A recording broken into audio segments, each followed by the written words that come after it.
പള്ളിയിൽ സ്വഹാബത്തുമായിട്ട് സംസാരിച്ചിരിക്കുകയാണ് റസൂൽ. അതിനിടക്കാണ് കുറച്ച് മനുഷ്യർ അവിടേക്ക് നടന്നു വരുന്നത്. അവരുടെ വേഷരൂപമൊക്കെ കണ്ടപ്പോൾ റസൂലിന് ആകെ വിഷമായി. കടുത്ത ദാരിദ്ര്യം കാരണം ഒരു കഷ്ണം തുണിയിൽ തുളയുണ്ടാക്കി അതിലൂടെ തലയിട്ട് ശരീരം മറച്ചവരായിരുന്നു അധിക പേരും.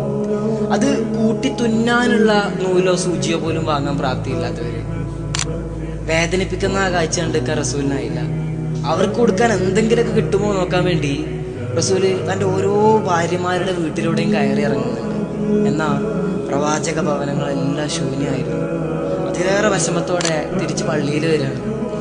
നിസ്കാരശേഷം സ്വഹാബത്തിനെ ഒരുമിച്ച് കൂട്ടിയിട്ട് റസൂല് പറയാണ്, സ്വഹാബ, ഈ മനുഷ്യരെ നിങ്ങൾ കാണുന്നില്ലേ?